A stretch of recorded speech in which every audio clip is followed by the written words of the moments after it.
Good morning, dear children. Hope you all are safe and secure at home. As in the previous chapter, we have already done about the six main physical features of India, and we have already learned the first physical feature, Northern Mountains, in detail. Today, we are going to study about the second physical feature of India, that is the Northern Plains. So, this is your chapter 3, the Northern Plains of India. Now, what are plains? Dear children, we know that plains are low-lying flat lands. These are the flat areas, and a large part of the India is occupied by the northern plains. And these plains are really very fertile. Now, why these plains are fertile? Because these plains are watered by the perennial rivers. Perennial rivers means rivers which are filled by water throughout the year, and they flow down from the Himalayas. So they get water from the glaciers of the Himalayas throughout the year. Next is importance of northern plains. Now, why northern plains are important? Northern plains are an important physical feature of India, and they have a suitable climate for agriculture and other economic activities. And the alluvium deposited by the rivers make these plains fertile. Now, what is alluvium? Alluvium is a fine and fertile sand which is being deposited by the water in the plain areas, which make the plains fertile. And rivers also help in the irrigation of the fields. Irrigation means to supply the water to the fields for their better growth. Now, since the plains provide a means of livelihood to the people, so many people settle here.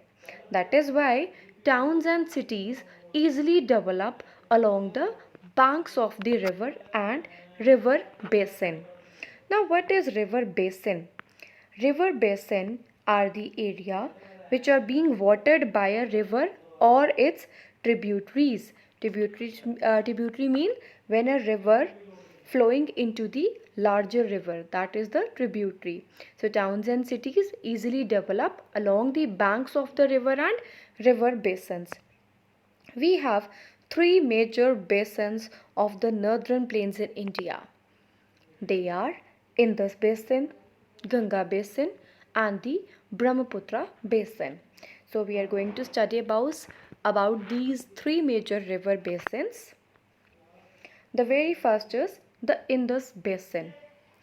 The Indus originates in Tibetan Plateau, and it flows through the four countries, namely India, Pakistan, China, and Afghanistan. And in northern plains, the main tributaries of the Indus are the rivers Chenab, Jhelum, Satluj, Beas, and Ravi. And these rivers drain the states of Jammu and Kashmir, Punjab, Haryana, and Himachal Pradesh. The next is the Ganga Basin. Ganga, it originates from the Gangotri Glacier in the Himalayas, and it is the most important river of India. It flows through the states of Uttar Pradesh, Uttarakhand, and Bihar. And it is in West Bengal that the Ganga branches out or divides out into small streams called the distributaries. So when a river branches out or splits into different parts or small streams, then that small streams are known as distributaries. So a few tributaries of Ganga are Gomti, Ghagra, Kosi, and Gandak. And some rivers that meet from the south are Son, Chambal, Betwa, and the Ganga river basin is the most fertile region of the northern plains. Last is the Brahmaputra basin. It is another important basin of India, and the river Brahmaputra originates in Tibet. It enters India through the state of Arunachal Pradesh, and before entering Arunachal Pradesh, the river Brahmaputra is known by the name River Dehang, and it flows into Assam as Brahmaputra. And the Brahmaputra, like Ganga also, it breaks off into different distributaries before it finally rains into Bay of Bengal. Children, Ganga and Brahmaputra, both rivers join together and they form the world's largest delta, which is known as Sundarbans Delta. And now, what do you mean by the word delta?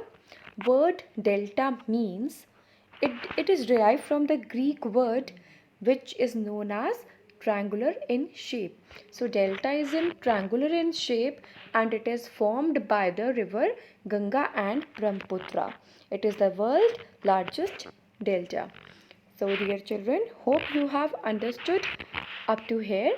In this module we have done the different basins of the northern plains. In the next module, we are going to study about the life in the northern plains in the different states. Thank you.